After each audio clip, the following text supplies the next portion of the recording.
Mi nombre es Salvador Valadez y soy hijo de un alcohólico. Hola, Salvador.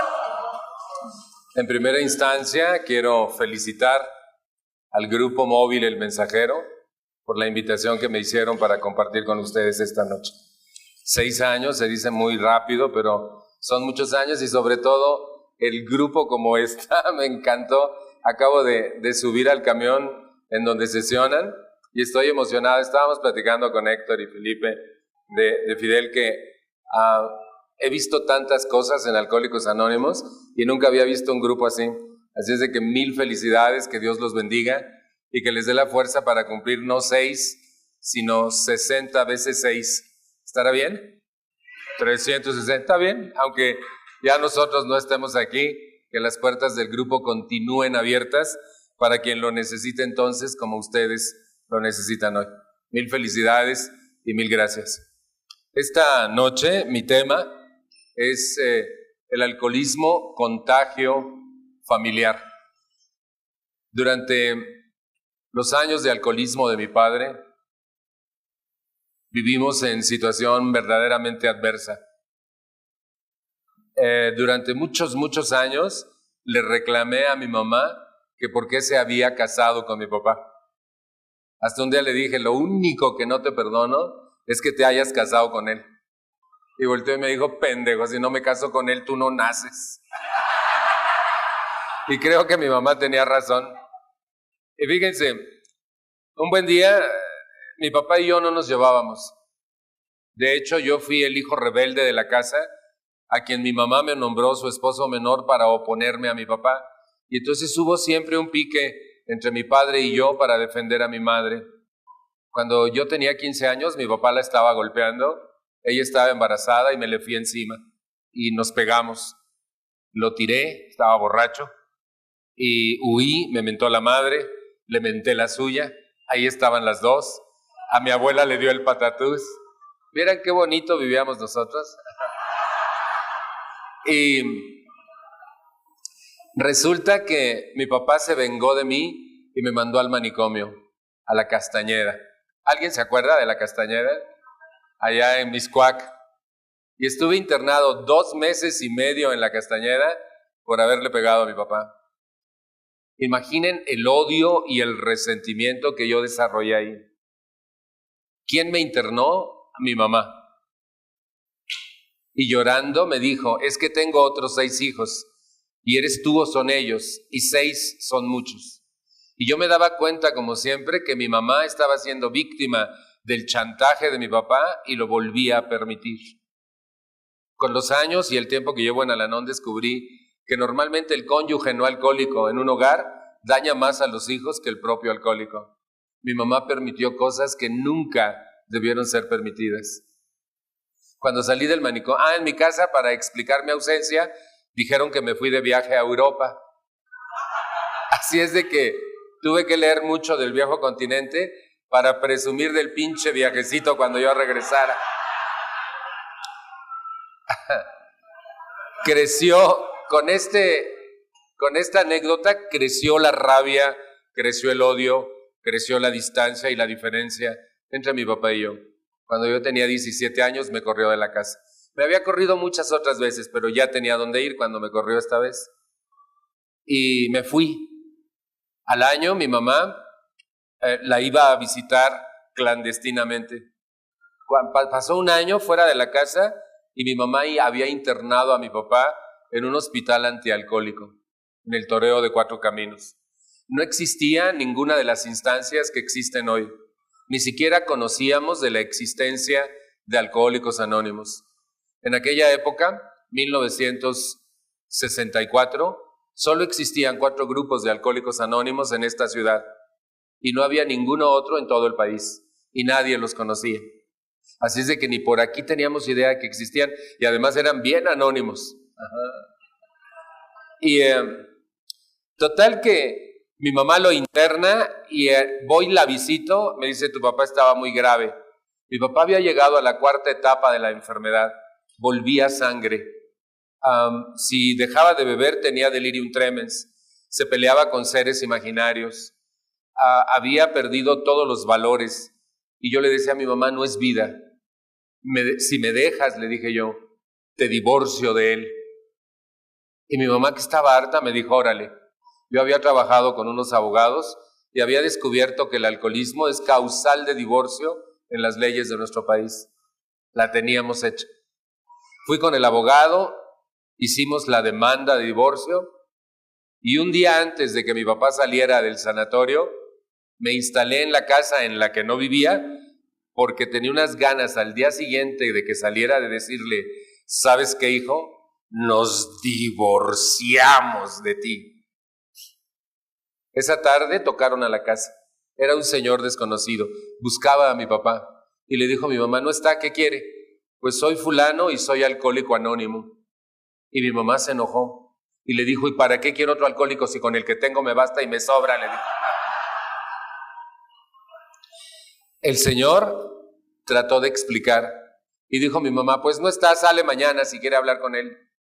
Y ese señor fue al día siguiente a hablar con mi papá. Después supimos que lo mandó el jefe de mi papá en Ferrocarriles para que hablara con mi papá.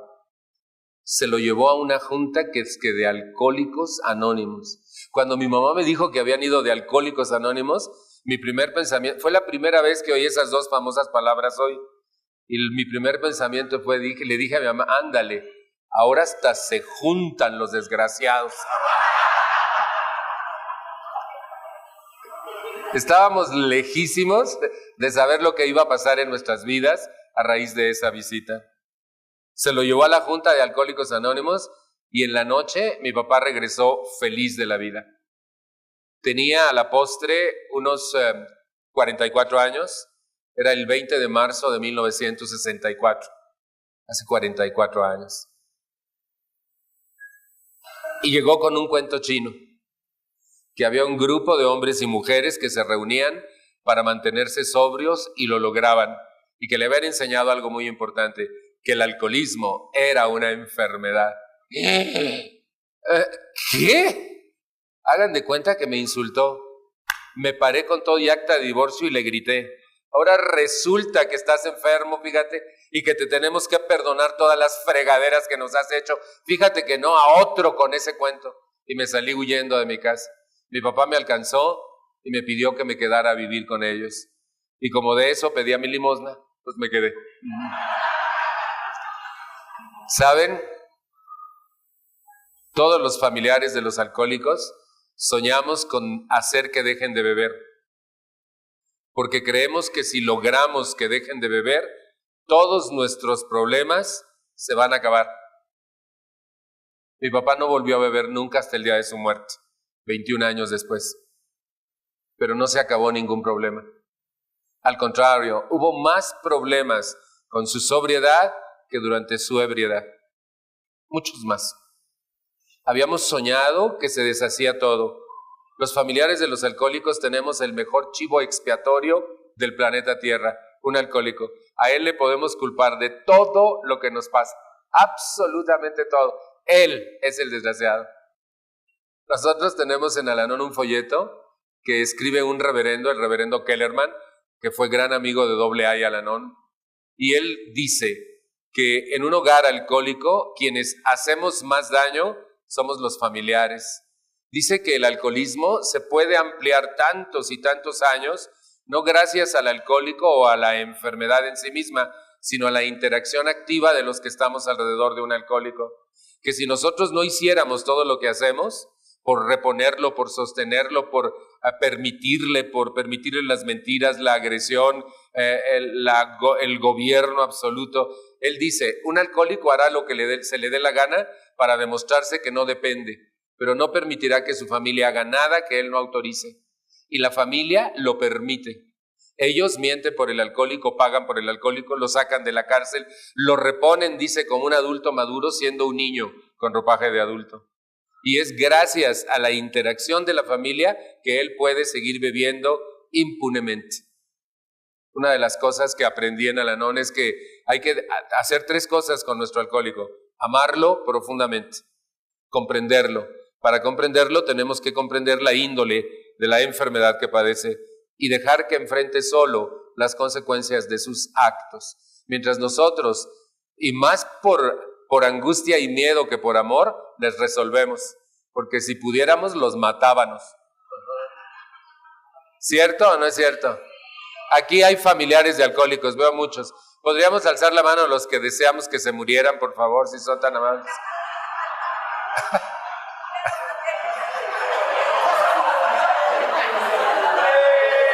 ¿Ya ven? Y ella con las dos manos y las dos piernas alzó. ¿Saben? He oído miles de veces en tribunas de AA a los alcohólicos decir el daño que le hicieron a su familia. Muy pocas veces he oído en Al-Anon decir a la familia el daño que le hicieron a su alcohólico. Todos hacemos daño. En un hogar alcohólico somos todos contra todos. Todos culpamos a todos de lo que nos pasa, empezando por el alcohólico. Con su inenarrable sentido de culpabilidad, culpa a su mujer de todo lo que va mal en la casa. Fíjense, a las 11 de la noche le dice, vieja, si hice lo que hice, es porque tú hiciste, no dijiste, no dijiste. Y ella, que todavía está medio cuerda, dice, no. Él dice, sí, no, dice ella. Vieja, entiende, si yo hice esto y me porté tan mal, fue por tu culpa, porque tú dijiste, o no dijiste, o hiciste, o no hiciste. Y ella no. Para las 2 de la mañana ya la convenció de que la jodida es ella.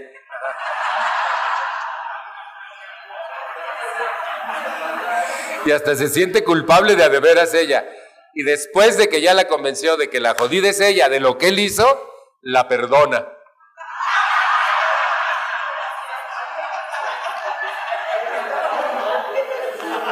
¿Cierto o no? ¿Y saben qué pasa? Si yo lo analizo desde fuera, eso es locura de los dos. ¿Cierto o no es cierto? Y todos en ese torbellino. Yo tenía 2 años de edad cuando mi mamá decía, tu papá, córrele, abrázalo, bésalo y huélelo.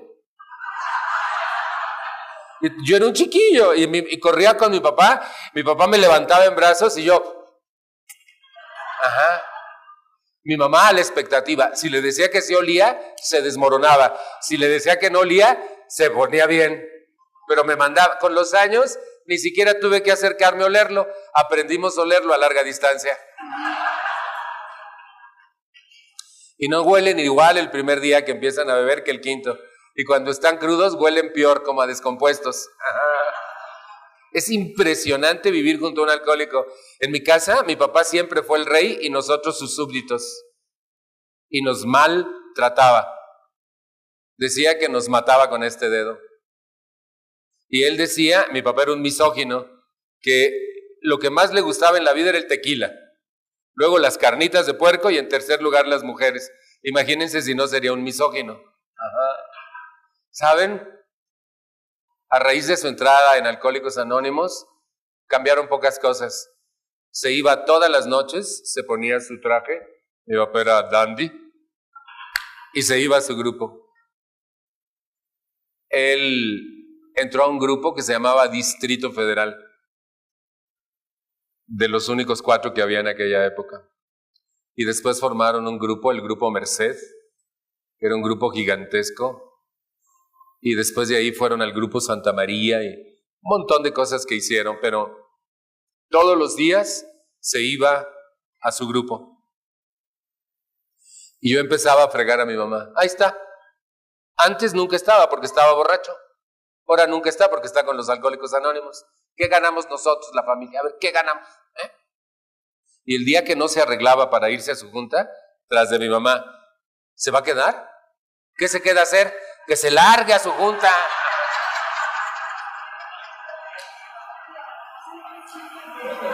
Fíjense, si se iba malo, si se quedaba malo también. Pero no me daba cuenta que yo estaba mal. No me daba cuenta. Tenía mi papá 1 año. Mi mamá había ido a algunas juntas abiertas como esta, de Alcohólicos Anónimos. Y, como siempre, a la hora de la comida agarraba a un hijo de bajada y se lo chingaba. Ese día mi hermano le pidió 20 pesos más para un par de zapatos, le faltaba. Mi papá empezó a decir la retahíla de cosas que decía cuando se le pedía dinero. Yo sé que ustedes no saben a qué me refiero. Cabrones, huevones, trabajen, ustedes piensan que soy el Banco Nacional. ¿No conocen a mi papá? Ajá. Y yo pensaba, si lo vas a dar, cállate el hocico. Y si no lo vas a dar, cállate el hocico. No le decía nada porque me rompía el hocico, pero de todas maneras tenía ganas. ¿Sí? ¿Saben? Mi hermano empezó a llorar. Mi papá estaba en la cabecera, yo junto a él, luego mi hermano. Y volteo y con una visión de desprecio, volteo y veo a mi papá y lo barro. Le digo, no te rebajes por mendigos 20 pesos, yo te los doy. Y se para mi papá y me rompe el hocico. Y me lo voy encima. Y nos liamos a golpes por segunda vez en la vida. Salí huyendo, le grité desde la ventana de la sala, todavía le menté la madre, me fui. Como siempre, vagué toda la tarde. Siempre que había una crisis en mi casa, que eran muy frecuentes, vagaba toda la tarde, llori, y terminaba en una iglesia reclamándole a Dios que dónde hijos estaba, que por qué con nosotros no estaba, que por qué nos había abandonado. En la noche regresé y el espectáculo era impresionante. Mi casa estaba llena de alcohólicos anónimos. Mis 6 hermanos le habían pegado a mi papá. Mi papá estaba en su recámara, encerrado con algunos AA, y nos pusieron a un AA viejito, Juanito García, que en paz descanse. Fue uno de los gerentes de la OSG de AA aquí en México. Y Juanito, con su panza grandota, se puso las manos aquí y dijo, tienen que comprender a su padre. Él es un enfermo. Y salté yo. Claro, y como es un enfermo, pues que nos pegue, ¿no? Total, está enfermo el desgraciado, que nos golpee. Y volteó y se me quedó viendo. Y me dijo, y ustedes también están enfermos. Ajá. Eso sí que caló. Ajá. Y saben que lleno de rabia me le quedé viendo y le dije, ¿sabe qué, señor? Si no pueden con su enfermedad, no embarren.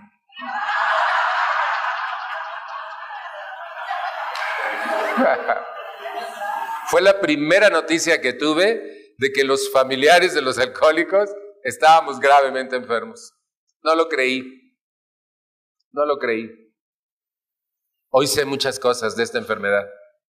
Me volví un estudioso tanto de la enfermedad del alcoholismo como de la enfermedad de la neurosis que padecemos la familia. Yo quiero saber exactamente qué pasó en mi casa para deslindar responsabilidades. Y empecé a estudiar. Fue así como me enteré que yo estaba enfermo. Claro que me costó un chorro de años venir a un grupo después. Finalmente, 10 años después vine a un grupo de Al-Anon para hijos adultos de alcohólicos. Y hoy les puedo decir que es lo mejor que ha pasado en toda mi vida. Y aquí fue donde empecé a descubrir lo gravemente enferma que está la familia de un alcohólico. Cómo el lidiar con alcoholismo es un peso superior a las fuerzas de cualquier persona. Cómo vamos enloqueciendo gradualmente, igual que el enfermo alcohólico. Cómo establecemos juegos neuróticos de chantaje para poder obtener lo que necesitamos. Cómo permanecemos al lado de una persona tan enferma porque nos conviene seguirle culpando de todo lo que nosotros hacemos mal. Es bien impresionante la terrible dependencia que se establece en un hogar alcohólico. Fíjense, mi papá no dejaba ir a mi mamá a ningún lado. Siéntate, sóbame, quítame, ponme, hazme, dame. ¿Conocen a mi papá? Ajá. Ahí. ¿Saben que cuando mi mamá se murió, yo estaba en Al-Anon, éramos cuates, él y yo, después de muchos años, y me decía, hijo, ¿a qué vas a tanta junta? Siéntate aquí, hazme esto, hazme... No, papá, yo no soy tu esposa, así es de que conmigo ni cuentes. Porque quería sujetarme como sujetaba a mi mamá, igual. Ustedes no sujetas, ¿verdad? No. ¿A dónde vas? ¿Con quién vas? ¿Por qué vas? No vas. Guácatela. Y saben que mi mamá decía que para llevar la fiesta en paz, mejor nos calláramos, y ni había fiesta, ni había paz. Era una tragedia mi casa. Siempre fue una tragedia mi casa. Papá dejó de beber y pronto empezó a viajar para formar nuevos grupos. Al año de estar él en Alcohólicos Anónimos, mi mamá inició el primer grupo de Al-Anon que existió real en este país y empezó la hermandad de Al-Anon. Después formó los servicios generales de Al-Anon y los dos empezaron a ir y venir por todo este país formando grupos, servicios, comités de área, un montón de cosas que hacían y nosotros encabronados. Saben que nunca nos dejaron tener amigos. Uno de los graves conflictos de nuestra familia fue que fuimos una familia aislada socialmente porque nadie nos visitaba ni visitábamos a nadie porque mi papá estaba pedo siempre.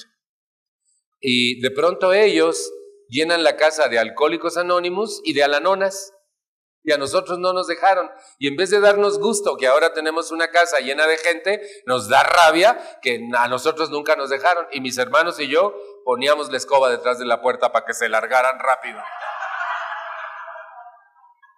Quiero advertir que no resulta.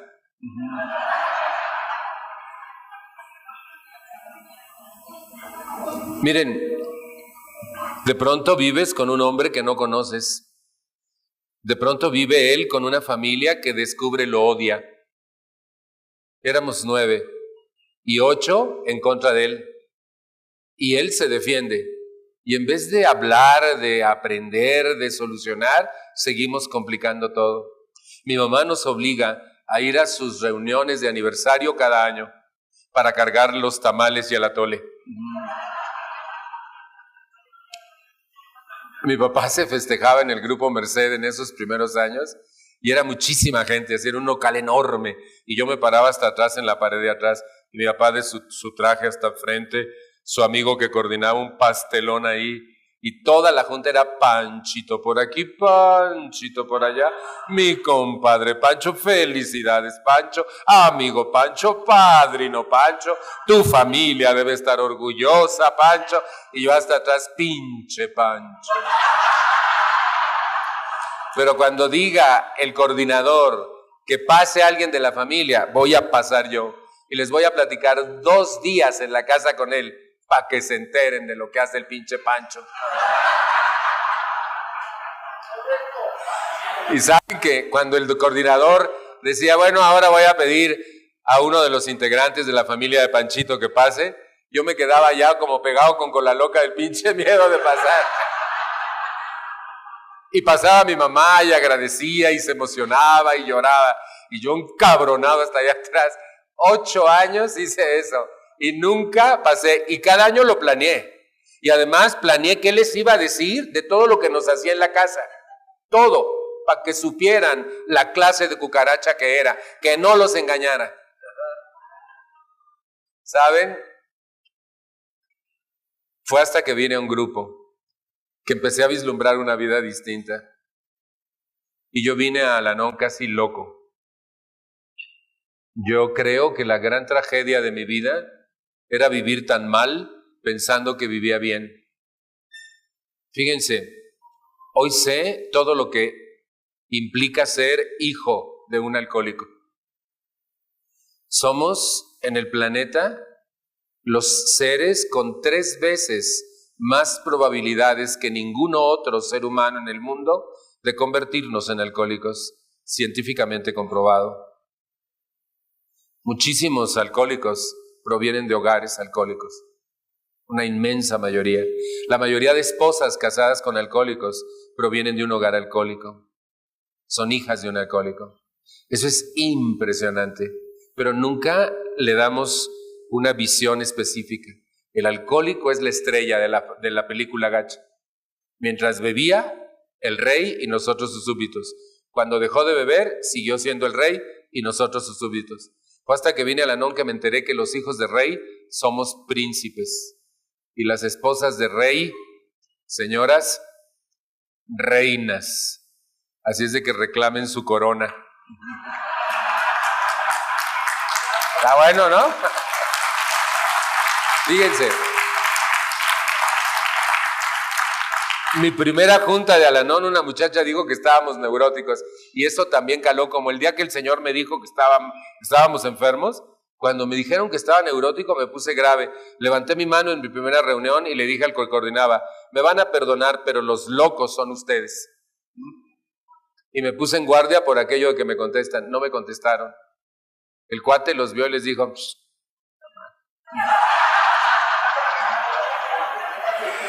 cuando terminó la junta, la muchacha que me había invitado me dijo, ¿qué te pareció? Le dije, mal, muy mal. Y me dijo, ¿por qué? Le digo, te voy a decir una cosa, estos cuates necesitan ayuda. Y aquella que era igual de autosuficiente que yo, me dijo, ¿y qué te parece si los ayudamos? Me parece. Y por eso me quedé en Al-Anon, para ayudarles a aquellos que no sabían qué hacer con su vida. Lo impresionante fue que me ayudaron a mí. Fíjense, me comprendieron, me aceptaron, me toleraron y me amaron cuando yo no comprendía, toleraba, aceptaba y amaba a ningún ser humano sobre el planeta, ni siquiera a mí. Eso me sigue impresionando, porque yo recuerdo mi carácter tan jodido y pienso, para tolerar a alguien como yo, se necesitaba tolerancia de la mejor. Y aquí había. Eso me sigue impresionando. Me han ayudado tanto. Mi vida ha cambiado en un giro de 360 grados. No es perfecta, pero es genial. Cuando yo vine aquí vivía en la oscuridad, en el caos, y hoy vivo en la luz, gracias al programa de ustedes. Sin embargo, no ha sido cosa fácil. Tuve que enfrentar con una enfermedad que poco conocemos. El neurótico es una persona obsesiva. Los familiares de los alcohólicos nos obsesionamos por cualquier cosa, sobre todo por el comportamiento de ustedes, los alcohólicos. Estamos al pendiente de ustedes, como un radar. Que si como estornuda, que si como mastica, que si como ronca, que si como se echa plumas, que si como jode a la hora de la comida, que si lo que dice cuando se le pide dinero. ¿Conocen a alguien que está al pendiente de? Obsesionados, si bebió, si no bebió, si dijo, si no dijo.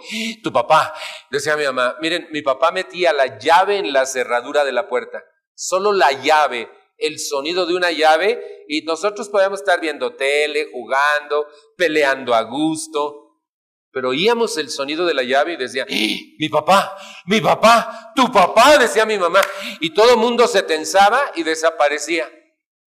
Yo hoy me pienso, si yo viviera en una casa donde mi sola presencia tensara a todos los demás, me sentiría muy mal, muy agredido. Y nosotros nos esfumábamos porque no soportábamos su presencia. Mi papá. Además, él no era una perita en dulce. Decía cosas terroríficas y fregaba, pero vivíamos al pendiente de él. Obsesionados, primero con quitarle lo borracho y luego con quitarle lo jodido. No logramos ni una ni otra.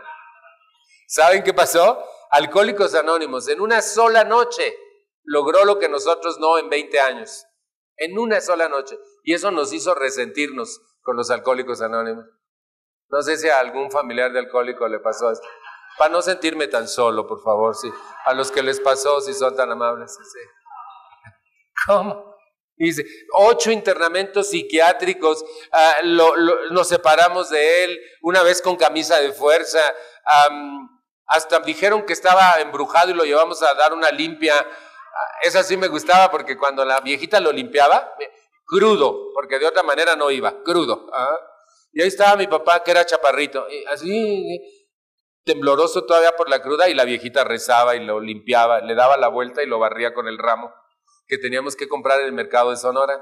Y luego, cuando terminaba de hacer eso, le daba unas golpizas con el ramo, y esa era la parte que a mí me gustaba, que se lo chingue. Así. Y mi papá nomás brincaba y no podía ni abrir los ojos. Miren, obsesionados con él. Pero ojalá hubiera sido obsesionados con él. Cada uno en mi casa estaba obsesionado por el comportamiento de otros. Miren, hay señoras que están obsesionadas con sus hijos para que tiendan la cama. Tiende la cama. La cama está extendida. No vas si no tiendes la cama. ¿En qué quedamos? Esa cama, no vas, la cama. Y se los chingan toda la adolescencia. Y los muchachos no entienden. Y ellas no piensan. No sé si ustedes conocen algún jodido obsesionado.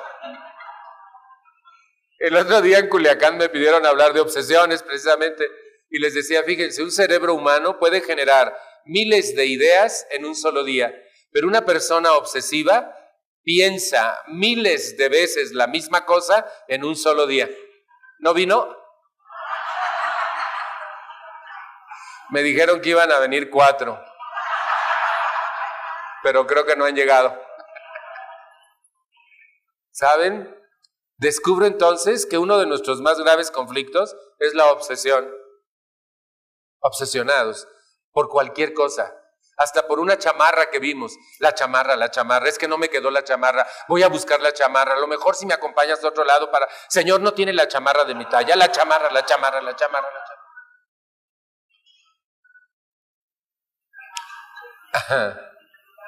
Creo que estoy descobijando gente. ¿No le hace? Fíjense, descubrí, porque hicimos 3 reuniones sobre la enfermedad, invitamos a un psiquiatra que nos platicara de qué padecemos la familia alcohólica. Bill W., en uno de nuestros folletos, dice que toda persona que vive con un alcohólico necesariamente se convertirá en un neurótico. Y entonces, estudio esa enfermedad. La neurosis es obsesiva.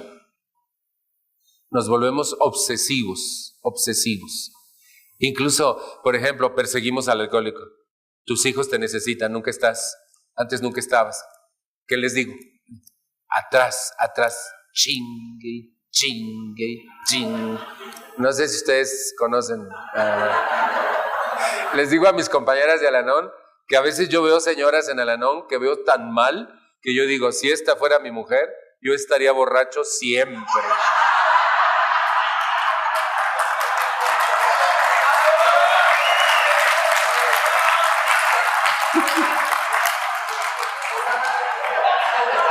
Los que aplaudieron más fuerte comprendieron.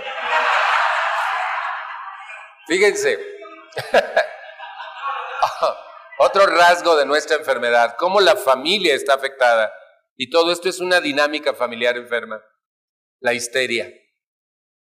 Freud dice que los histéricos somos gente que provoca situaciones difíciles y luego esconde la mano.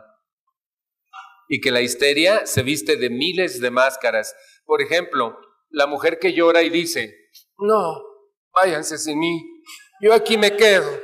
Total, siempre me he quedado. Para hacer sentir culpables a los que se van. Eso es provocación, histeria, un rasgo neurótico grave. O por ejemplo, la que rivaliza con su marido y dice, ándale desgraciado, pégame. Es lo único que te falta, cobarde, poco hombre, pegar. Pero pégame, ándale. Y hasta lo empuja, pégame. Y cuando le dé el chingadazo, ¡ah! Pero ella lo provoca, ¿sí? ¿Alguien de ustedes ha vivido con una mujer que provoca así? Si está su mujer no van a poder alzar la mano. Fíjense, ahí está. ¿Qué hubo? 2 juntos además. Saludos. Fíjense, otra forma de histeria. El silencio pinche. Porque hay silencios buenos, pero hay silencios pinches. Como quieras.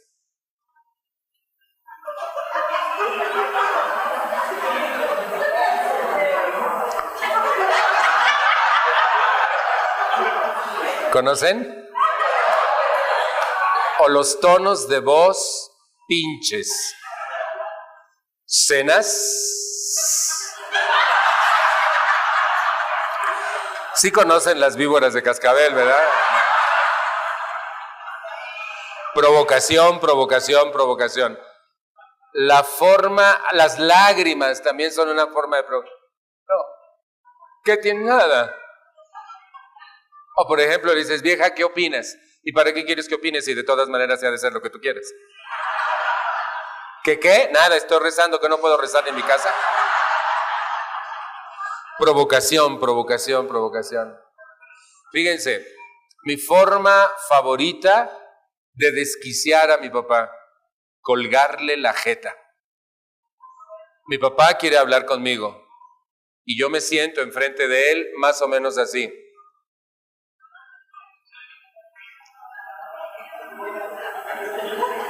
Y mi papá ya hable y hable y hable. Y de pronto me dice, hijo, contéstame. ¿Para qué? De todas maneras te enojas. Y sigo con jeta. Y de rato papá me dice, hijo, no me pongas esa cara, no tengo otra. Hasta que lo desquicio, y yo sé que se va a desquiciar. Y entonces empieza a gritar, con una chingada te estoy diciendo. Y entonces me burlo de él y digo, ¿ves? Cuando se te acaban los argumentos, insultas. Y entonces mi papá me rompe el hocico, o me corre de la casa, y entonces yo lloro, me resiento con él, y le platico a quien me quiere escuchar que me corrió y me pegó, el desgraciado. Pero me guardo muy bien de decir la clase de cucaracha que yo soy, cómo lo provoco. Vieran que los familiares de los alcohólicos provocamos mucho a nuestros alcohólicos. ¿Vinieron? No vinieron. Miren, ahorita que lo estoy diciendo, muchos, sobre todo los que están aquí, están así, sí. Y cuando digo vinieron, ¡no! Miren, aquí estamos ella y yo. ¿Podríamos alzar la mano los provocadores, por favor, para que ella no se sienta sola? Muchísimas gracias. Fíjense, me impresiona esto de la histeria, porque es un juego, un chantaje permanente de unos por otros. Y no solo nosotros, el alcohólico, nuestros hermanos, todos en la familia nos provocamos unos a otros. Y después nos arrepentimos y yo no fui. Bueno, sí, pero es que yo no quería hacer eso. Es que, compréndeme, perdóname. Ya que te fregaste al otro, mi papá decía, perdóname, vieja. Y la otra estaba que se la llevaba. No sé si conoces, perdóname, vieja. Miren, mi papá hacía desesperar a mi mamá. Y cuando mi mamá se encendía, él se volvía bueno. Pero, mire, ¿ves? Tu madre no me quiere, hijo, mírala, mira. De su madre. ¡Ay!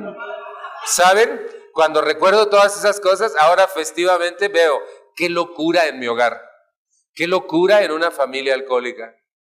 Fíjense, por ejemplo, había días, ya al final de su alcoholismo no teníamos dinero ya para internarlo y lo encerrábamos. Nos encerrábamos con él, tirábamos el licor y nos encerrábamos 2 días para cortarle la borrachera y poderle poner una suero y que pudiera volver a comer, porque no comía. Y nos quedábamos con él esos días. A la mañana siguiente, todo tembloroso, decía, hijo, tengo claustrofobia, no podemos ir a la azotea. Vivíamos en un 3er piso en un edificio, la azotea sería el 4º piso. Y ahí vamos mi mamá y yo con él, camine y camine, porque caminaba pero rápido, para un lado y para otro, camine con él, uno de un brazo y mi mamá del otro, camine, y un día se nos suelta y se va hacia el frente del edificio. Me voy a matar, hijo, tu padre, me aviento, le agarro las piernas, lo tumbo, le salvo la vida. La próxima borrachera, la misma historia. Me voy a matar, me aviento, nos bajamos.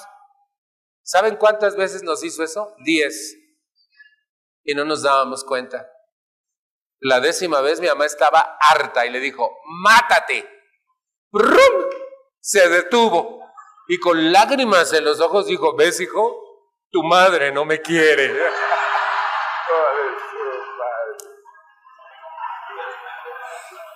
Ese día descubrí que ni se mataba ni nada. ¿Saben? Ese tipo de locura no solo sucede en el ejercicio de la actividad alcohólica, sino también en la sobriedad. Mi papá hacía berrinches, decía, cuando menos trátenme como al mejor huésped, porque soy el que más apoquina. No era el único, pero sí era el que más. Soy el que más apoquina. Siempre dijo que nos mantuvo y nunca nos mantuvo. Yo trabajo desde los 10 años de edad porque nos moríamos de hambre. Cosas por el estilo. Y saben que Todo este enredo nos volvía cada vez más provocativos, y todos nos buscábamos hasta que hacíamos reventar al otro. No sé si ustedes conozcan mi casa. No, ¿verdad? Aquí todo bien. Más después de 6 años de sobriedad continuada. Ajá. Fíjense, había otro rasgo característico de la neurosis conversiva, que se caracteriza porque la persona que la padece, al no poder enfrentar y resolver sus problemas mentales y emocionales, los convierte en problemas físicos reales. Gastritis, colitis, migraña, disfunción en la regla, las mujeres, erupciones en la piel, asma, problemas en las vías respiratorias continuos, cáncer, dolores en la parte baja de la espalda, o sea, un montón de conflictos físicos reales creados por nuestras tensiones emocionales y nuestros conflictos mentales. Yo vine al Anon con gastritis crónico, bronquitis crónico y migraña de 13 años, que solo vomitando disminuía el intensísimo dolor de cabeza. Hoy, gracias a este programa, no padezco ninguna de esas 3 enfermedades y eran crónicas. Se erradicaron. ¿Cuándo? Cuando pude resolver mis problemas mentales y mis problemas emocionales mediante un programa espiritual. Al ver todo esto, yo veo la cantidad de gente que llega al Anon con trastornos físicos reales. Aquí hay compañeras de Al-Anon. ¿Podrían levantar la mano las que llegaron gravemente enfermas a Al-Anon físicamente? ¿Qué hubo? ¿Ya se les quitó? Algunas todavía andan medio jodidones, pero la mayoría ya se les quitó. Se quita. Pero nos podemos matar nosotros de cáncer por enfermedad emocional. Y eso nunca se habla. Nunca vemos el otro lado de la moneda. Hablamos mucho de la enfermedad del alcoholismo, muy poco de la enfermedad de la familia. Fíjense, otra forma de neurosis es las fobias. Los familiares de alcohólico empezamos a desarrollar fobias a la altura, al encierro, al elevador, a la gente, a la calle. Y hay una forma especial de fobia que se llama zoofobia, nos explicaba el psiquiatra, que desarrollamos una fobia irracional hacia un animal. No sé cuál sea su animal.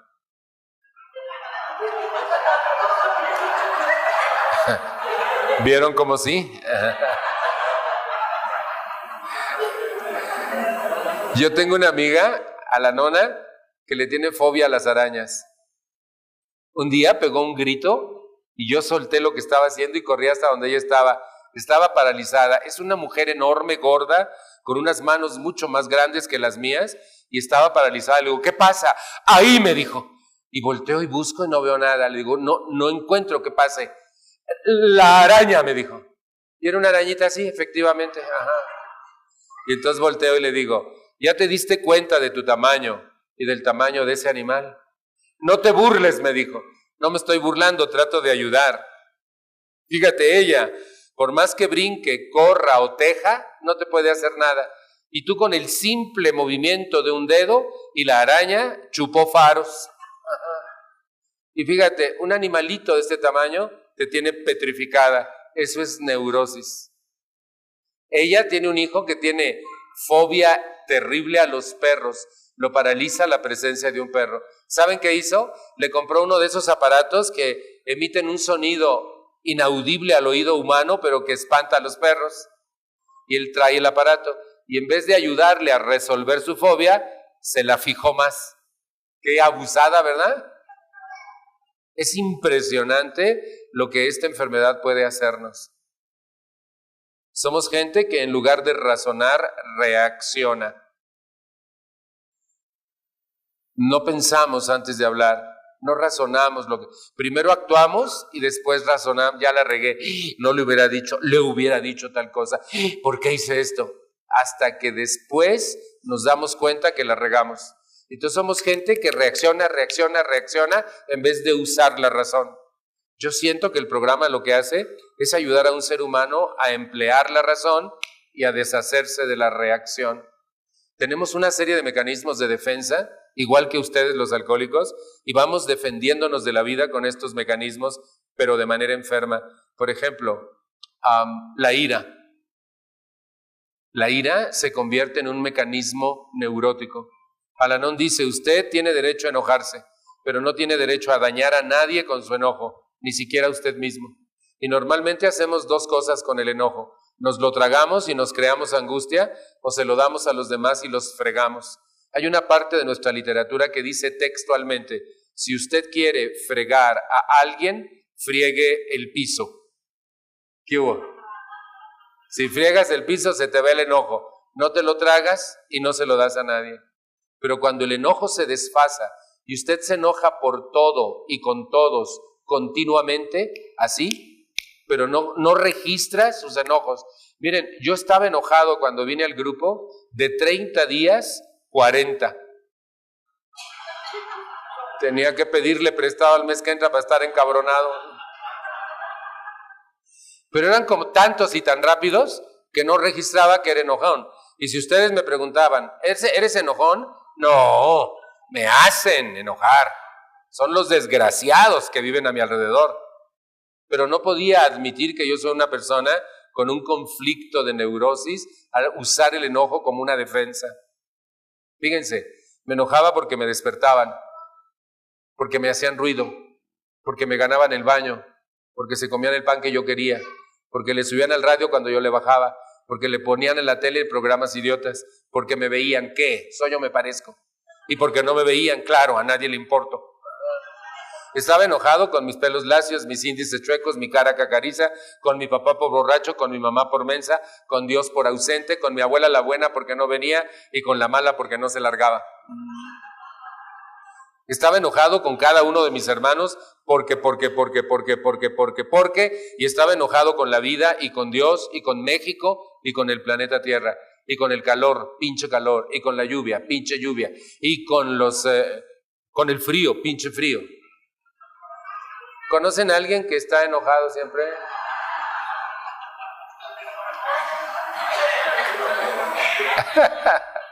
Gracias por ayudarla a reconocer sus errores. ¿Sí me explico? En Al-Anon descubrí que podía no enojarme por bagatelas. Yo soy una persona que vive tan en paz que se enoja muy poco. Sí me enojo, pero muy de vez en cuando. Y se vive más a gusto porque además descubrí que el que se enoja pierde siempre, aunque tenga razón. Y descubrí que una de las cosas que más me enojaba era que las cosas no salieran como yo quería. Hoy no. Al-Anon me enseñó a adaptarme a lo que el día me traiga, en lugar de adaptar todo a mis deseos y voluntad. Otro mecanismo que descubrí que padecemos los familiares es la apatía. Es como una mano gigantesca que te impide ser y hacer lo que tienes que hacer y ser. Y entonces iba postergando la vida, postergaba las cosas. Y he trabajado tanto ese rasgo de mi enfermedad que yo vine con el 100% de apatía y hoy tengo todavía el 30%.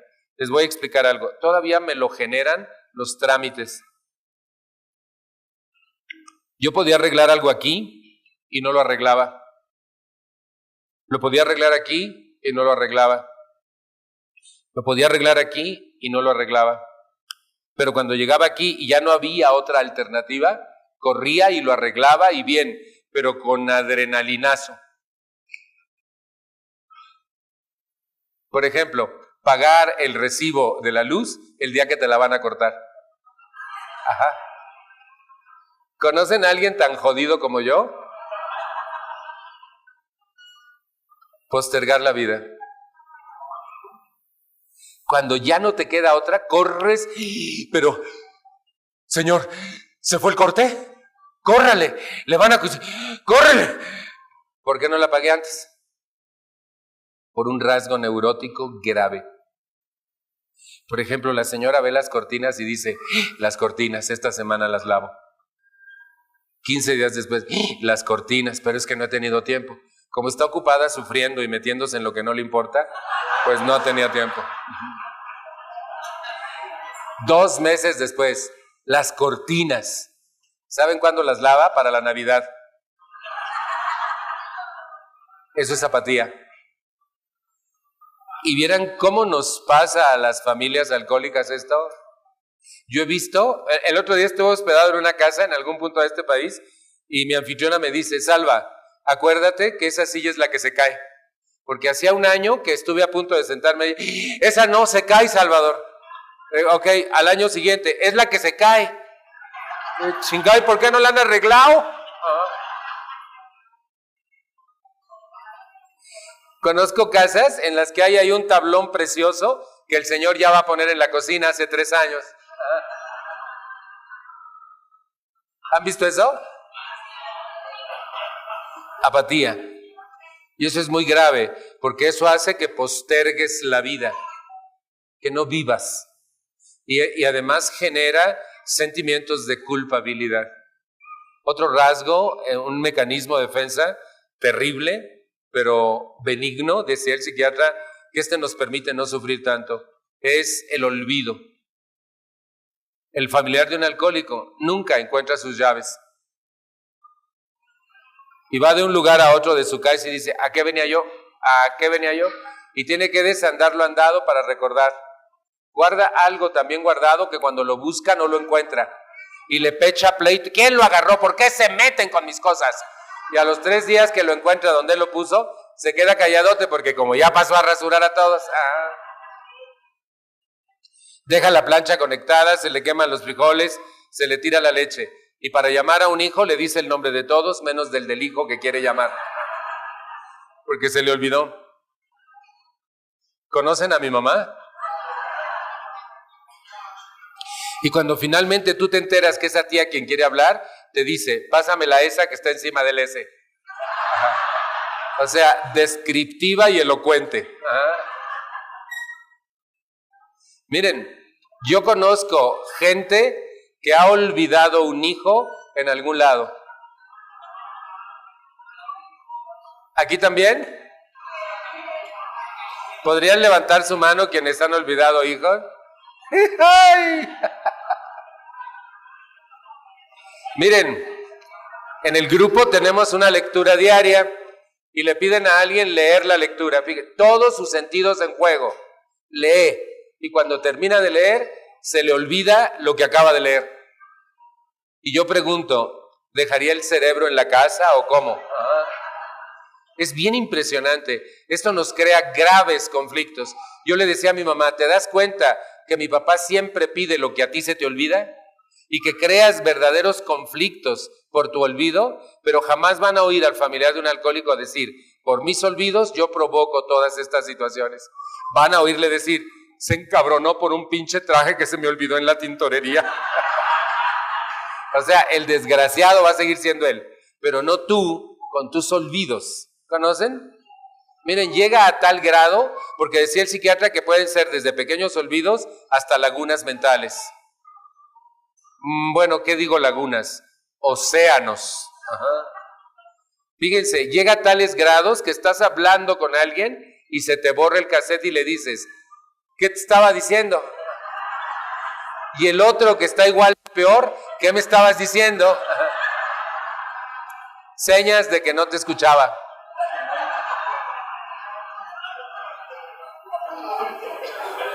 Otro mecanismo de defensa que padecemos los familiares, la autoconmiseración,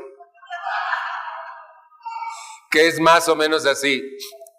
Pobrecito de mí, nadie me comprende, nadie me quiere, estoy solo en la vida. ¿Saben que era cierto que yo me sentía profundamente solo y creía que a nadie le iba tan mal como a mí? Y yo creía que todas las demás personas tenían vidas de colores, vacaciones, vidas luminosas, que se divertían, menos yo, por toda la jodidez de mi casa. Hay una canción de Arjona que se llama, o que dice, acompáñame a estar solo. ¿Podrían los que se han sentido profundamente solos acompañarme, si son tan amables? Los que se han sentido igual de solos que yo, por favor. Miren, Había muchos jodidos, no estaba solo. ¿Saben? Eso me impresiona. Por favor, me dicen cuándo porque yo me sigo.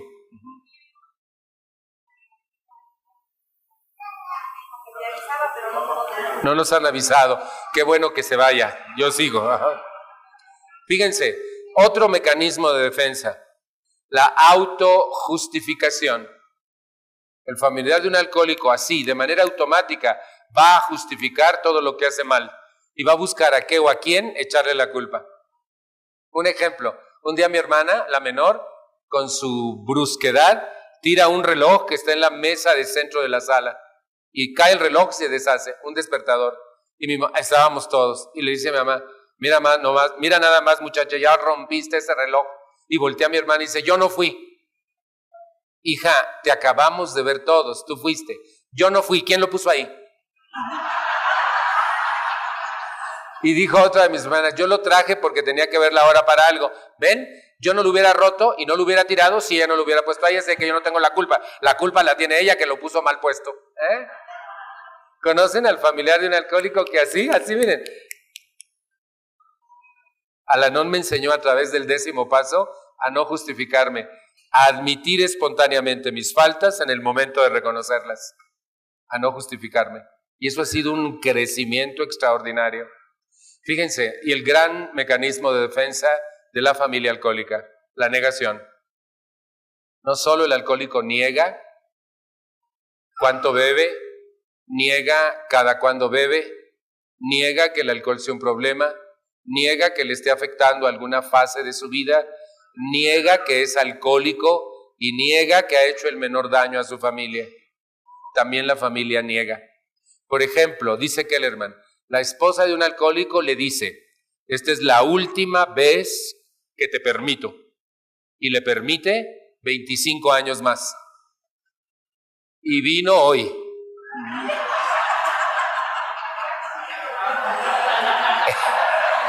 Eso es negación. Dice Kellerman, en una casa de alcohólico, los familiares de los alcohólicos dicen una cosa y hacen otra cosa. Negación, como el ejemplo que acabo de poner. Dice, o niegan lo que han dicho o niegan lo que han hecho. Y entonces la vida en una familia alcohólica se convierte en un círculo vicioso de negación, culpa, culpa, negación. Negación, culpa, culpa, negación. Negación, culpa, culpa, negación. Se arma un borlote terrible, se dicen cosas espantosas, se agreden, se hieren, a lo mejor hasta se golpean. Y en la noche dice mi mamá, pon la mesa, hijo, vamos a merendar.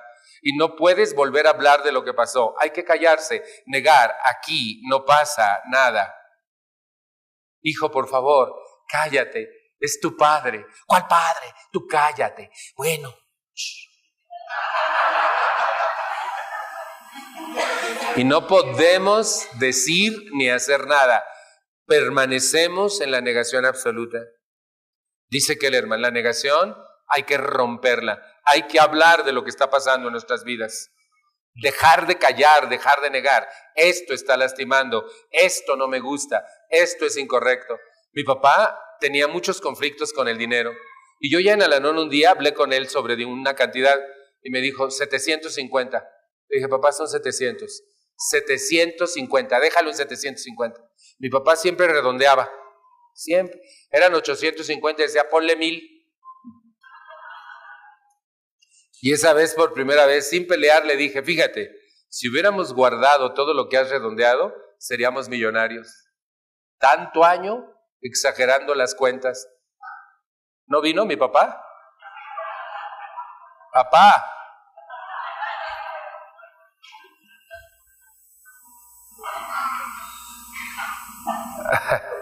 Muy bien, muchas gracias. Que hasta la hora que yo quiera.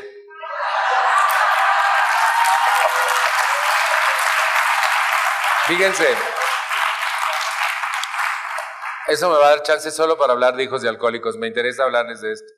Fíjense, la negación puede impedir la recuperación. Yo miro al alcohólico en Alcohólicos Anónimos y su familia no quiere ayuda.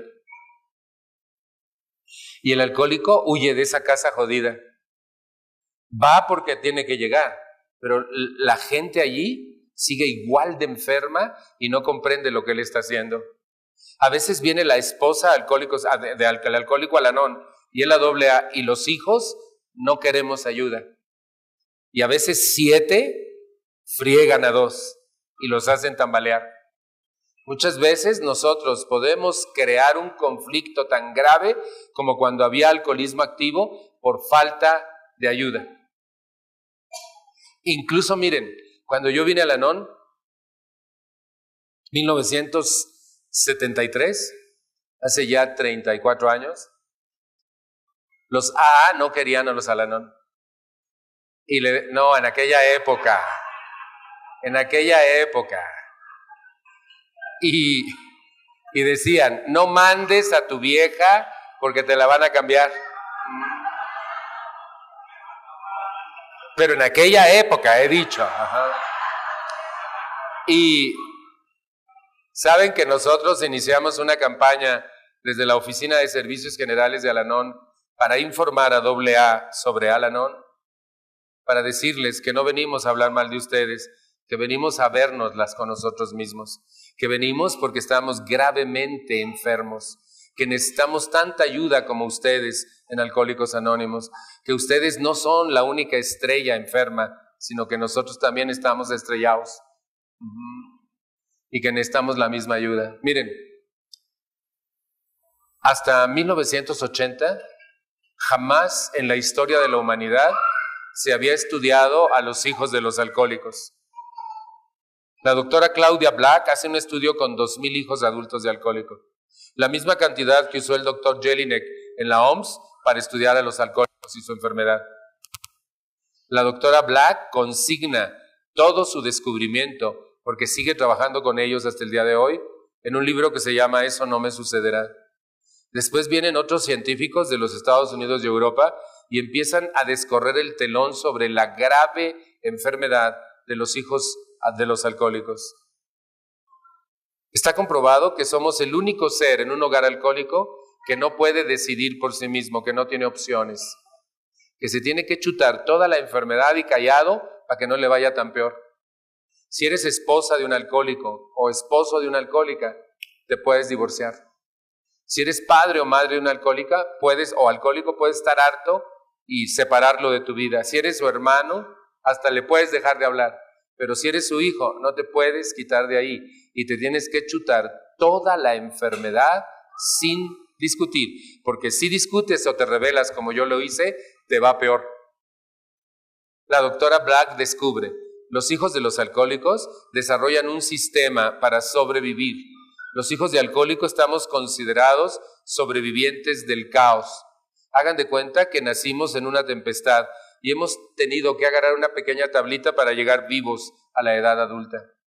Dice, por otro lado, la doctora Wojtitz, para los hijos de los alcohólicos, vivir mal es normal, porque todo lo que vieron siempre fue borracheras, vergüenza, dolor, miedo, promesas rotas, golpes, gritos, chantajes, sombrerazos, dramas, crisis constantes, agresiones verbales, físicas. Y entonces para ellos vivir mal es normal. Por eso los hijos de los alcohólicos no buscamos ayuda.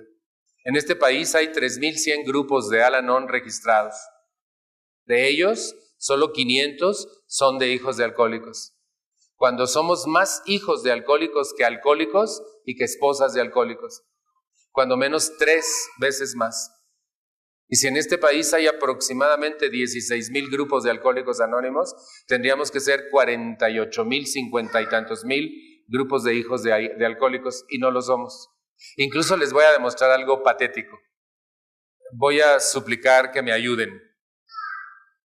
Aquellos de ustedes que hayan nacido y crecido en un hogar alcohólico, ¿pueden levantar su mano y dejarla en alto un momento, por favor? Aquellos de ustedes que sean hijos de un alcohólico, no la bajen, por favor. Les voy a pedir que volteen a verse. Por favor, volteen a ver esto. Muchísimas gracias. Aproximadamente el 90% de los seres humanos que estamos aquí esta noche somos hijos de un alcohólico. Dice Black, el sistema consiste en 6 características. No hablar, no sentir, no confiar, culpa, control y aislamiento. El hijo de un alcohólico descubre que es más seguro no hablar en su hogar alcohólico por muchas razones, porque cuando ha hablado le ha ido mal, lo han golpeado, lo han gritado, porque tiene una fidelidad malentendida hacia su familia. ¿Saben que los hijos de los alcohólicos tenemos una fidelidad a nuestra familia jodida, aunque sepamos que no es merecida la fidelidad? Fíjense, porque no tiene patrones conductuales sanos para hablar, por miedo a decir lo que pasa en sus vidas, y aprende a callarlo todo. Vean a ustedes un hijo suyo fuera de casa con sus amigos y no le para la boca. En cuanto entra a la casa, ¿qué hubo? Ya vine, ¿cómo te fue? ¿Bien? ¿Cenas? No, gracias, ya cené. Permiso. Se acabó. Llega de la escuela. ¿Cómo te fue, hijo? ¿Bien? ¿Qué hiciste? ¿Nada? ¿Hablaste con la maestra? Sí. ¿Qué dijo? Nada. ¿Que vayas? ¿Qué hiciste? Nada. ¿Qué dijeron? Nada. No hablamos. Dice Black que cuando el hijo de un alcohólico viene al Al-Anon, descubre que sí se vale hablar de lo que está pasando en su vida, que sí puede hablar de lo que pasa, de lo que piensa y siente, pero se mantiene encerrado toda la vida. La segunda característica, no sentir. Dice ella que no sintamos, sí sentimos, pero nos pasan dos graves conflictos con el sentimiento. Lo confundimos o lo congelamos. Entonces no sabemos qué nos pasa. Parece que andamos bien. ¿Qué tienes? Nada. Nada. Nada. Nada. Y tienes todo. A veces dices, tengo miedo. ¿A qué? No sé. ¿Y saben que no sabemos de veras? Y fíjense, el ser humano es un ser emocional también, aparte de intelectual, emocional. Y si tú eres un ser emocional y no puedes entrar en contacto con tus emociones y no las puedes reconocer, estás en graves aprietos en la vida. Y el hijo de un alcohólico se hermetiza y traba. Le friegan tanto que mejor se defiende encerrándose en sí mismo. La otra característica, no confiar. Se supone que quien te enseña a confiar en ti son tus padres. Ellos te toman de la mano y tú empiezas a confiar en ellos en principio. Y entonces creces como un ser confiado. Pero el hijo de un alcohólico no tiene en qué confiar. Su papá está borracho y su mamá está loca. ¿En quién confía? ¿Lo dije clarito? No puede. El hijo de un alcohólico crece sin confiar. Y para poder vivir la vida, se necesita confiar en ella. Y esto crea graves dificultades de conducta en el hijo del alcohólico. Otra característica, culpa. En un hogar alcohólico todo se maneja a base de la culpa. Está comprobado que el alcohólico tiene tal exceso de culpabilidad y como no puede solo con ella, la reparte entre quienes tiene junto. Ya platiqué de eso hace rato. ¿Y saben qué hacemos nosotros, la familia? Viene, quebrándose, aguanto más. Ajá. Por tu culpa volví a beber. No. Si tú te emborrachas es porque estás enfermo de alcoholismo, no por lo que yo hago. Nada de lo que tú haces es por mi culpa. Es por lo que tienes en la cabeza, que es distinto. Pero ahora puedo decir eso. Pero antes me sentía hiper culpable de todo lo que pasaba. Miren, si se rompió un vaso, mi mamá iniciaba una exhaustiva investigación para encontrar al culpable. Mi papá a veces era más cuerdo y decía, agarren otro vaso, los vasos se rompen, decía mi mamá. No, ese no es el caso, tenemos que encontrar al culpable. ¿Y saben qué pasó? Que yo me acostumbré a sentirme culpable y a culpar a los demás. Es un sistema muy enfermo que aleja al amor y a la felicidad de la vida de un ser humano, la culpabilidad. ¿Y vieran cuánta culpabilidad en un hogar alcohólico? Pero cuantísima culpabilidad. El otro día me dijo una señora en Cuernavaca, mi esposo me dejó por una mujer joven hace 2 años. Dije, qué raro. Ya ven, en Cuernavaca eso pasa.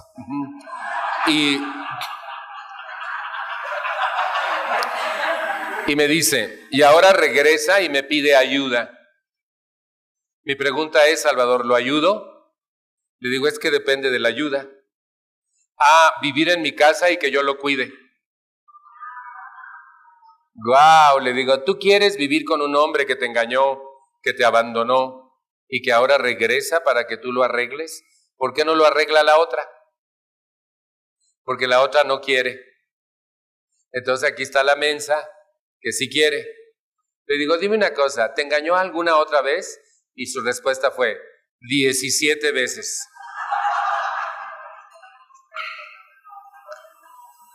Eso se llama estupidez humana.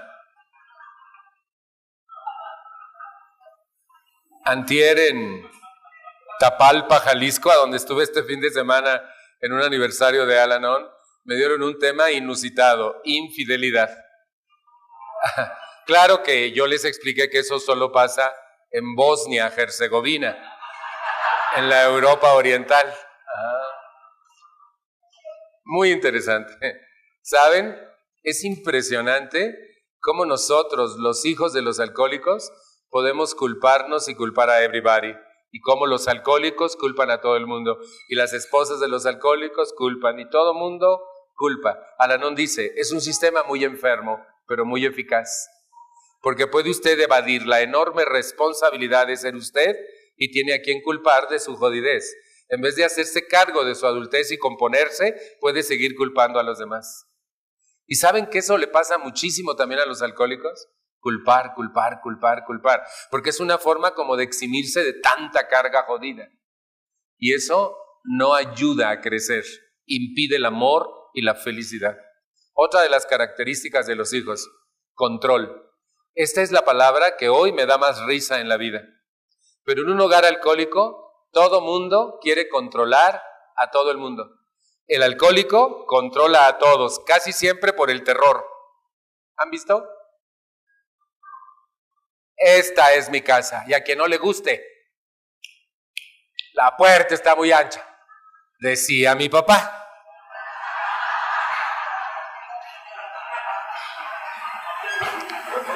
Como que mi papá vino, ¿verdad? Sentí. Fíjense, control. El enojo es una forma de control. Me encabrono y los controlo a todos. Fíjense, la esposa controla a los hijos. El mayor controla a los demás y el que sigue al que sigue y el que sigue al que sigue. Y el más chico los controla a todos, hasta el papá. ¿Saben qué descubrí en el programa?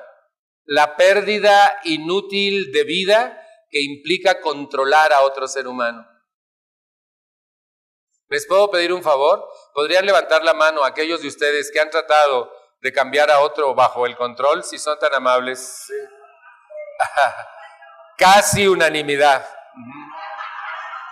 Ahora voy a pedir a los que ya lo lograron que levanten la mano. No es cierto. No es cierto. Le vamos a dar premio olímpico si lo logró de veras. No se puede.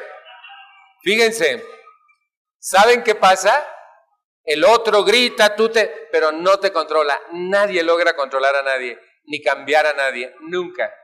Y saben que yo lo he descubierto y pienso, imagínense qué pasaría si el tiempo y la energía que gasto queriendo controlar a los demás los empleara en controlar a mi mente, a mi corazón y a mi acción. Mi vida sería muchísimo mejor. Tendría cosas buenas que dar. ¿Les cuento un cuento? Está jodido, ¿no le hace? Una señora tiró su basura en la puerta de la casa de su vecina. Entonces la vecina tomó una bolsa de basura, la llenó de manzanas y la fue a depositar en la puerta de la casa de la vecina ofensora, con una pequeñita nota que decía, en esta vida cada quien da lo que tiene. ¿Está jodido? ¿Qué tengo yo para dar? Si grito, si me encabrono, si desconfío, si odio, tengo pura basura para dar. Si tengo amor, comprensión, respeto, manzanas doy. Saben que yo descubrí que lo que yo quiero hacer para controlar a los demás es porque no sé qué hacer conmigo. Yo descubrí en el primer paso, en su segunda parte, mi ingobernabilidad. Cómo mi mente, en vez de estar a mi servicio, yo vivía a su merced. Y ella hacía lo que se le daba la gana conmigo. Fíjense, si ella iba manejando rápido, mi mente decía que yo frenara en el lugar donde yo iba sentado y ella iba manejando. ¿Conocen a alguien que frena donde no hay freno? ¿No son pendejadas? Viajo toda la noche, voy a otro lugar y no duermo para cuidar al chofer que no nos mate. ¿Conocen gente que cuida choferes y ni sabe manejar camiones? Va el autobús dando la vuelta sobre un precipicio, yo veo el precipicio y rápido mi mente dice que yo enderece al autobús con mi cuerpo. ¿Podrán 80 kilos enderezar sabe cuántas toneladas? ¿Qué tengo en la mente? Quiero controlarlo todo, ¿me entienden? Y no puedo controlarme a mí. Mi mente me mata. En accidente aéreo, carretero, entubado en un hospital. Ella misma decide, infarto al corazón. ¿Vieran cuántas veces me ha matado mi mente? ¿Podríamos levantar la mano los muertos, por favor? Gracias, muchas gracias. Ajá. Y mi mente mató a mi papá y a otros cuantos que necesitaban una vueltecita en el pescuezo. Los asesinos, por favor, si son tan amables. Sí, sí. Más o menos igual de muertos que de asesinos tenemos hoy. Y no hemos matado a nadie y no hemos asesinado a nadie. El problema está aquí adentro. ¿Saben que cuando yo me saqué la lotería sin comprar el boleto, los ricos, por favor, los ricos que ya se sacaron, y hacía viajes fantásticos? El otro día estaba pensando en regresar a Europa porque antes ya había pensado en ir. Los que viajan en su mente, por favor, para no sentirme tan solo. Y cuando regresas a tu triste realidad, ¡chin! La depresión. Ajá. Wow. ¿Será que tengo que aprender a controlar mis pensamientos? Mi mente, sin mi permiso, se va al pasado, lo trae al presente y me arruina el hoy. Sin mi permiso, se va al futuro, lo adivina. Nunca fui a la escuela de adivinos de futuro, pero a mi mente le vale. Ella lo adivina de todas maneras. Lo trae al presente y me lo hace sufrir desde hoy. ¿Conocen a alguien así? Sufriendo hasta por fecha. ¿Qué tienes? Nada. Es que es 11 de febrero. Y es que fue un 11 de febrero del 80. Fíjate. Ya ni es aquel 11 de febrero, pero tu mente jodida lo está recreando. Tú piensas que es el desgraciado que te hizo daño el 11. No, es tu jodida mente que lo ha recreado cada 11 de febrero para chingarte la existencia. ¿No vino? ¡Wow! ¿No será posible que yo controle en vez de mejor a la gente, a mí mismo, a mis pensamientos, que son los que me traen así? Miren, puedo estar tranquilo, y una sola idea, un pinche pensamiento se me mete y me arruina todo el día. Yo necesito ayuda. Un día salgo de mi departamento, rentaba un departamento, y abajo hay una menudería. El dueño de la menudería es alcohólico. Y esa mañana me dice, Salvador, necesito hablar contigo. Sí, mando, le digo, en la noche que regrese. Ya no estuve a gusto en todo el día. Para la noche ya me habían quitado el departamento. ¿Vieran qué de pendejadas pensó mi mente? Total, estaba en la calle. Llegué con taquicardia a mi departamento y tocaron a la casa y era él. Le dije, pásate, mando. ¿Qué pasó? Muchas gracias por escucharme, Salvador. Estoy muy mal. Necesito ayuda. ¿Me puedes llevar a un grupo de alcohólicos anónimos?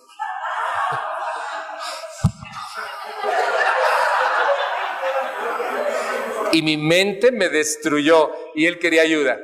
Y lo llevé a un grupo de alcohólicos anónimos. Mi casera vive eternamente agradecida. Ya no vivo ahí, pero eternamente agradecida porque llevé a su hijo a Alcohólicos Anónimos. Y verán qué amigos nos hicimos. Y finalmente, ¿quién me destruyó todo el día? Nada más que me dijo, necesito hablar contigo. Ya me van a chingar. ¿Conocen alguna mente jodida que le haga eso a su dueño? Al-Anon me enseñó a controlarme mejor a mí y no a los demás.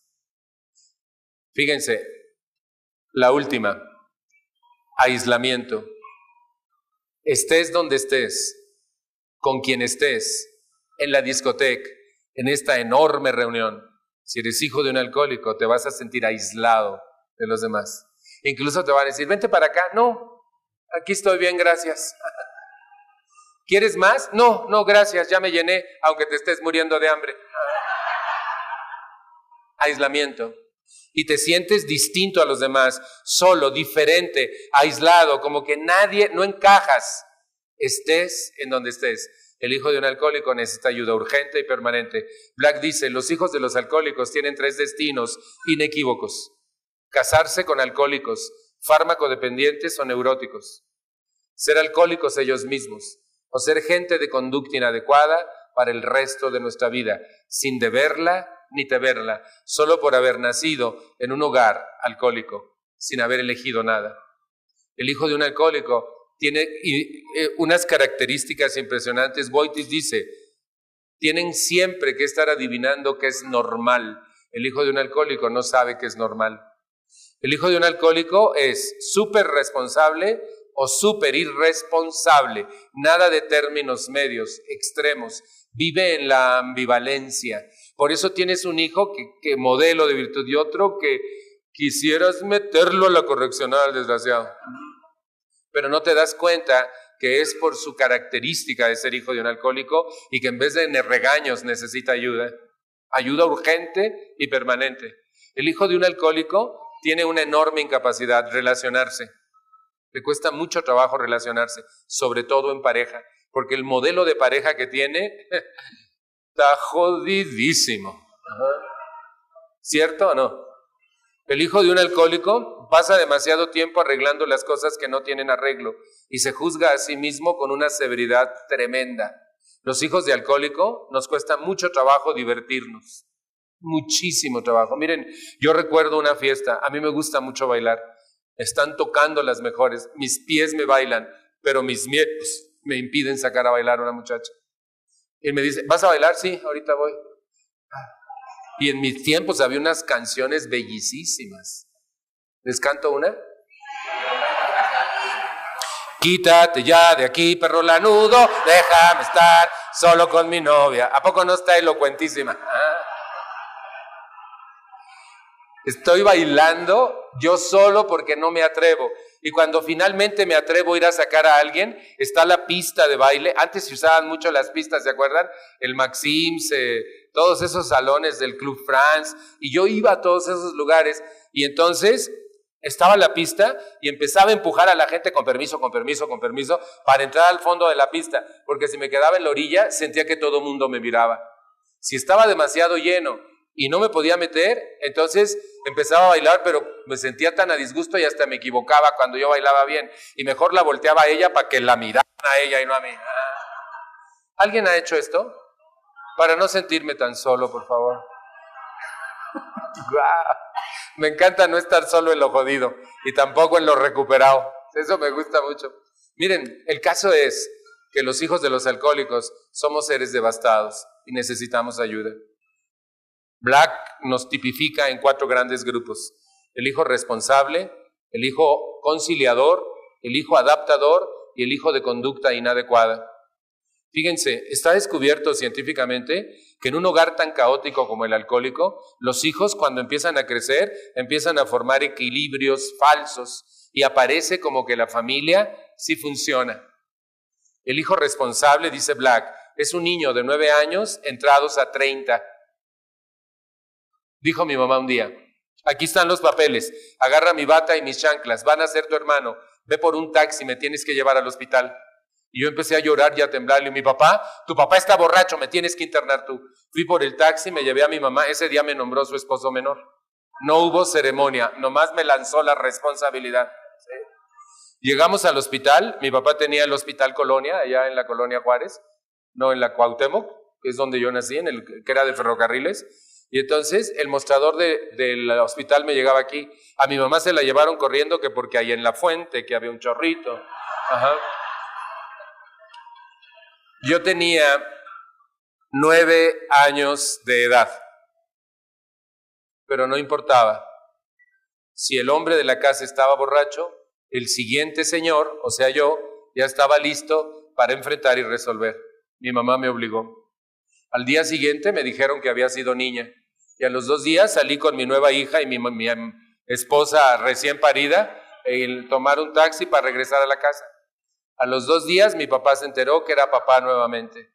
Pero ya él podía seguir borracho porque yo ya arreglaba los asuntos. ¿Vieran qué poder me dio eso en la casa? A los 11 me dijo, no tenemos que comer, te vas a trabajar. Nos estamos muriendo de hambre. Y mi papá, tu papá está borracho, tienes que trabajar tú. Y no me dejó estudiar y me mandó a vender agujas casa por casa en esta ciudad.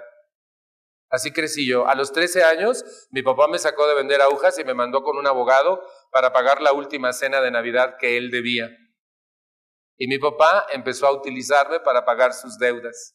Cuando concluí de pagar la cena, porque nosotros cenábamos opíparamente el 24 de diciembre, los otros 364 días del año no cenábamos. ¿Y saben? A los 13 años, cuando me empezaron a pagar, me dijo, de aquí, de este dinero que ganas, 100 son tuyos. Y se los guardaba en la bolsa. Y yo nomás veía mis 100 que se iban a la bolsa de él. Y le compré el 10 de mayo le compré una estufa de gas a mi mamá. A los 13 años, primera estufa de gas. Y me dijo, pendejo, vas a andar como retrato de 1.5 años porque no te voy a dar ni un quinto de lo que ganas. Ahí están tus 100 pesos con él. Pues se la compré de todas maneras. Y empecé a rivalizar con él. A los 15 le pegué, ¿se acuerdan? Y yo me convertí en el hijo adulto chiquito, en el responsable. ¿Saben que esto es muy grave? Porque a veces el hijo responsable se convierte o lo convierten en padre de sus hermanos. A veces se convierte en cónyuge de uno de sus padres. Y incluso si el papá está ausente, el hijo hasta regaña a la mamá como la regañaba el papá. O a veces se convierte hasta en padre de uno de sus padres, sobre todo de una madre débil que dice, esperemos a ver qué dice tu hermano o tu hermana. ¿Han visto esa tergiversación de roles? Se da mucho en los hogares alcohólicos. Un hijo que asume la responsabilidad y hace que las cosas sucedan, trae dinero, mantiene equilibrios, arregla la casa, que los hermanos coman, que se vistan, que lleven uniforme a la escuela. Y parece que todo está bien. Y entonces todos pueden fingir que las cosas funcionan y no funcionan. El hijo conciliador es el jefe de relaciones públicas del hogar alcohólico. Entiéndase, el referee. Siempre está donde dos pelean, defiende al débil del fuerte. Es el hijo que usan los papás en sus contiendas, no se hablan. La mamá le dice, en la misma habitación donde está el papá, pregúntale a tu padre si va a comer. Así bonito para chingárselo. El niño atraviesa la habitación y va y le dice al papá que ya oyó. Papá, ¿qué dice mi mamá que si vas a comer? Dile que no, que gracias, para chingársela a ella, ¿sí? Pero todos fingen demencia, el niño regresa y le dice, mamá, dice mi papá que no, que muchas gracias. Es el hijo conciliador que forma equilibrios, es el que pone el disco de las mañanitas y el que anda buscando que cuando menos un chocolate haya para regalarle al del cumpleaños. Este hijo vive angustiado, dice Black, quiere demostrarse a sí mismo y a los demás que su familia funciona, quiere tapar el sol con un dedo y nunca se le va a permitir, como al otro, abandonar el sistema. Y entonces va a sufrir, generalmente del estómago, gravemente, porque va a vivir lleno de angustia toda su vida. Se casa, se va lejos y la mamá le habla, hijo, ¿cómo estás? ¿Qué crees? Que tu hermana no me ha mandado lo que quedó, ya se lo chingó. Ajá. Y lo siguen utilizando al hijo conciliador. Luego tenemos el hijo adaptador. Dice Black que el adaptador desde niño se mimetiza como los camaleones, se vuelve del color del ambiente, se adapta. Es un buen niño, ayuda en las tareas domésticas, hace su tarea, no da lata, se pone los audífonos, escucha música, tiene 2 o 3 buenos compañeros, hace bien sus tareas, nunca es excelente en nada, solo va bien en todo. Dice Black, los padres creen que su hijo es el más sano de todos. Lamento informarles que es el más grave de todos, porque no aprendió a enfrentar y resolver, y por eso se adapta. Y normalmente es este tipo de hijos de alcohólico quien se puede convertir en un alcohólico o en un fármaco dependiente. Normalmente en la segunda etapa de su adolescencia truena. Y el último, que es la estrella del hogar alcohólico, el hijo de conducta inadecuada, o sea, el patito feo, entiéndase, Salvador. Fíjense, Black dice, los hijos de alcohólico todos entran dentro de una de estas 4 tipificaciones, o en 2 de las 4, o en 3 de las 4, o en las 4. Yo entro en 3, hay una en la que no entro. El hijo de conducta inadecuada, aprende majaderías antes que español, raya todo, descompone los juguetes propios y los ajenos, mandan a traer a la mamá tiro por viaje de la escuela, lo expulsan, crece, fuma marihuana, embaraza a la novia, si es novia se embaraza, es una calamidad, da portazos, mienta madres, dice Black, nadie lo soporta. Cada familia alcohólica tiene un hijo de conducta inadecuada y es necesario porque es la superestrella de la familia y su misión es lograr que todos centren su atención en el más jodido para que todos sigan negando su propia vez. Se ve que él es el único que está mal. Mira lo que hiciste de ese hijo, le dice el esposo a la mujer. Y la mujer jura que es por culpa de su borracho marido. Y él quiere que se largue de la casa y ella lo sobreprotege. Y entonces se arma la gran revolución. Los hermanos no se contaminan con el hijo de conducta inadecuada, pero lo necesitan para que todos sigan negando. Dice Black, contra todo lo que se supone, el hijo de conducta inadecuada es el más sano de todos, porque no se queda con nada, mal, pero lo saca todo, grita, patea, insulta, se larga, da portazos, lo saca. Y normalmente, como es el obviamente más jodido, es el primero que busca ayuda. Entiéndase, yo fui el responsable, el conciliador y el de conducta inadecuada, sin deberla ni temerla. Si ustedes juntan toda la información que yo les acabo de dar, y esto está comprobado científicamente, veremos la devastación que ocurre en los hijos de los alcohólicos. Y recuerden una cosa, el alcohólico sigue siendo un alcohólico aunque no beba. Y la dinámica familiar puede seguir muy enferma, aunque estén en grupo.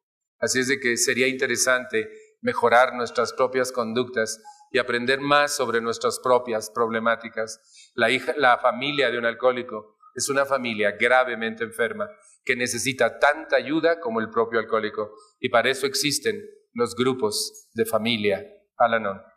Muchísimas gracias y que Dios los bendiga.